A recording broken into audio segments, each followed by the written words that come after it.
तीन कृषि ऑर्डिनेंस को लेकर हरियाणा में सियासी बयानबाजी रुकने का नाम नहीं ले रही है। शुक्रवार को 3 अध्यादेश के मामले पर विशेष सत्र बुलाने की मांग को लेकर नेता विपक्ष भूपेंद्र सिंह हुड्डा ने राज्यपाल को ज्ञापन सौंपा। ज्ञापन पर गृह मंत्री अनिल विज ने हैरानी जताई है। चंडीगढ़ में उन्होंने कहा कि हुड्डा साहब एक पुराने विधायक हैं, इसके बावजूद उन्हें यह नहीं पता कि अभी विधानसभा का सत्र खत्म नहीं हुआ है, जारी है और इसे कभी भी बुलाया जाता है। विज ने कहा कि आज नेता विपक्ष विधानसभा का विशेष सत्र बुलाने की मांग कर रहे हैं, लेकिन जब भी विधानसभा का सत्र आता है तो उनका गला सूख जाता है और वह बोल ही नहीं पाते। एक सवाल के जवाब में विज ने कहा कि कांग्रेस किसानों को गुमराह कर रही है। हालांकि भारत को 1947 में आज़ादी मिल गई थी, लेकिन किसानों को सही मायने में आज़ादी अब मिली है, क्योंकि इससे पहले किसानों को अपना अनाज मंडियों में बेचना जरूरी होता था, लेकिन अब किसान अपने फायदे को देखते हुए कहीं पर भी अपनी उपज बेच सकेंगे। उन्होंने कहा कि कांग्रेस का काम आग लगाना है और जब भी यह लोग घर से बाहर निकलते हैं तो अपने साथ पेट्रोल का एक शीशी भी रखते हैं। कांग्रेस पार्टी में गुटबाजी पर उन्होंने कहा कि अब कांग्रेस ग्रुप बनकर रह गया है। पार्टी के पास ना तो कोई क्षेत्रीय और ना ही राष्ट्रीय मुद्दा बचा है। इसके नेता पार्टी की विचारधारा की बजाय अपनी ही विचारधारा पर चलते हैं। हरियाणा में ऑक्सीजन की कमी पर स्वास्थ्य मंत्री अनिल विज ने कहा कि प्रदेश में सरकार ने 3 ऑक्सीजन प्लांट के साथ समझौता किया हुआ है, जो पहले सरकारी और प्रदेश के निजी अस्पतालों में आपूर्ति करते थे। फिलहाल प्रदेश में हालात नियंत्रण में है, चिंता की कोई बात नहीं है। सरकार कोरोना के हालातों पर कड़ी निगरानी बनाए हुए है। Additional director general of police as Chawla से विभागों का चार्ज लेने पर उन्होंने कहा कि जो भी अधिकारी काम नहीं करेगा उसका हाल यह चावला जैसा ही होगा। सरकार ने काम करने के मकसद से ही विभाग अन्य अधिकारियों को आवंटित किए हैं। कभी हुआ है आपके साथ ऐसा कि भूख ना हो फिर भी खाने को मन चाहे? होगा, ऐसा भी होगा जब रसोई से नैनो बासमती राइस की खुशबू आप तक पहुंचेगी। नैनो बासमती राइस सिर्फ राइस नहीं, अपना राइस। सोने से खरी बातें करने वालों को स्वाद भी सोने सा ही खरा पसंद आता है। एक एक चुस्की में सोने सा खरा स्वाद। ACB 24 कैरेट गोल्ड चाय, चाय जो खुशियाँ बढ़ाए। हुड्डा साहब इतने पुराने विधायक होकर भी उनको समझ नहीं है। सेशन अभी साइंडाई एडजोर्न हुआ है, अभी सेशन खत्म नहीं हुआ, जारी है और दोबारा कभी भी ये बुला के सेशन के दौरान भी ये बातें कही गई थी कि दोबारा बुलाया जा सकता है और कभी भी बुलाया जा सकता है सेशन। तो सेशन को कोई बुलाने की जो प्रक्रिया है वो ऑलरेडी चल रही है और सेशन में तो बोलते नहीं हैं फिर हुड्डा साहब, ये बाहर ही बोलते हैं। सेशन के अंदर इनका गला सूख जाता है। ये कांग्रेस पार्टी किसानों को गुमराह कर रही है। हिंदुस्तान तो आज़ाद हुआ था 1947 में, लेकिन किसानों को आज़ादी मिली है अब, जब वो अपनी फसल को जहां उनको ज़्यादा लाभ नज़र आता हो वो जाकर बेच सकते हैं। पहले उनको ये अधिकार नहीं था, पहले उनको जबरन मंडी में ही बेचनी पड़ती थी। जिलों में नाके लगाए जाते थे, प्रदेशों में नाके लगाए जाते थे ताकि एक तरफ का अनाज दूसरी तरफ ना जाए। पहली बार आज़ादी मिली है और कांग्रेस का काम है आग लगाना। ये सुबह घर से पेट्रोल की शीशी लेके निकलते हैं कि कोई ना कोई मुद्दा मिले और हम लोगों को भड़काएं।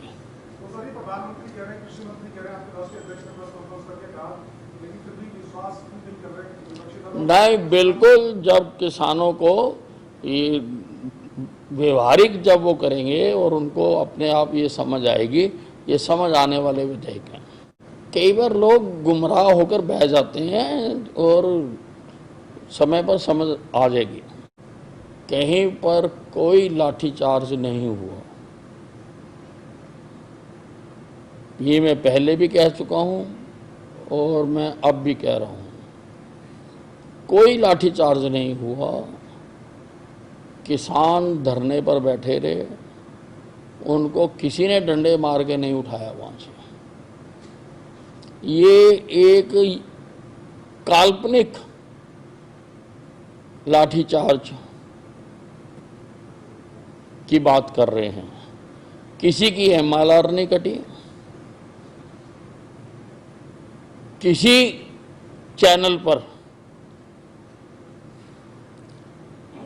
कोई वीडियो नहीं चली, किसी अखबार में लाठीचार्ज की फोटो नहीं छपी। केवल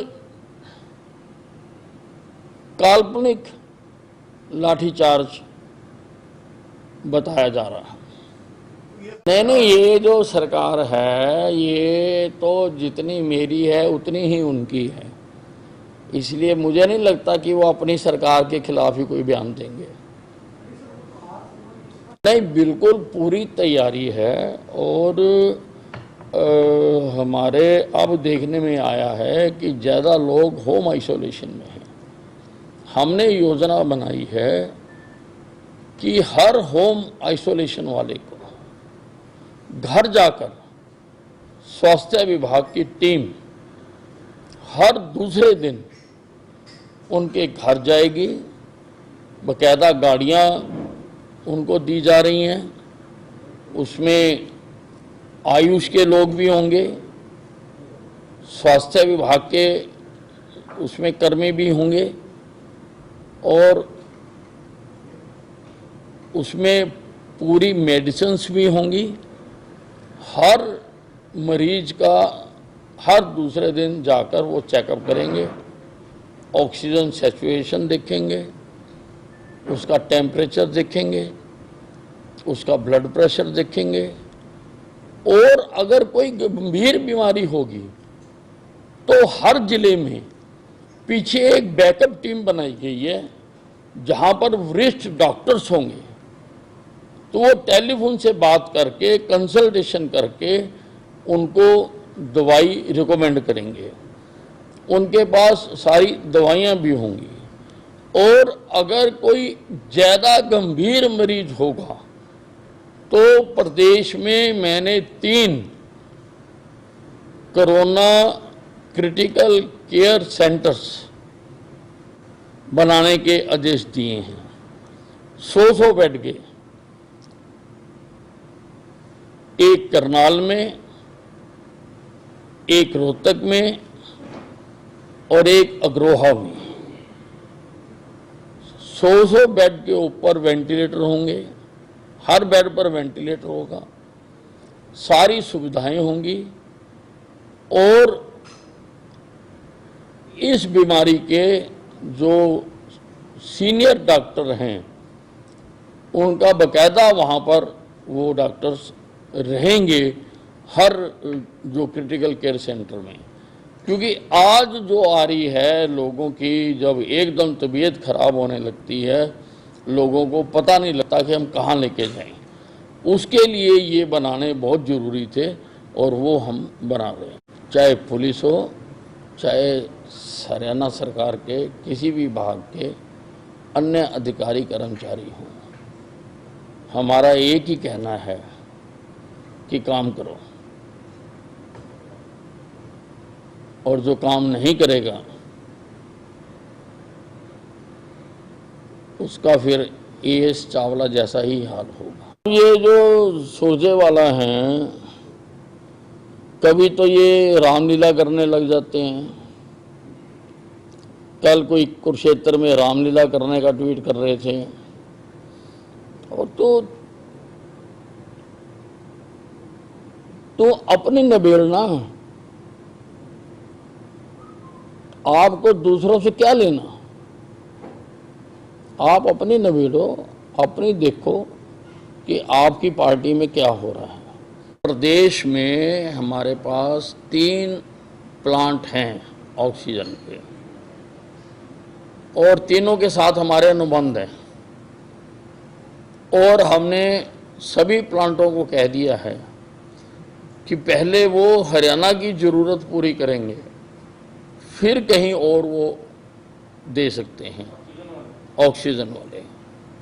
और हमारी जितनी आवश्यकता है हमें उतनी ऑक्सीजन मिल रही है, किसी को इसकी चिंता करने की ज़रूरत नहीं है। हम बाकायदा इसको रेगुलर मॉनिटर कर रहे हैं।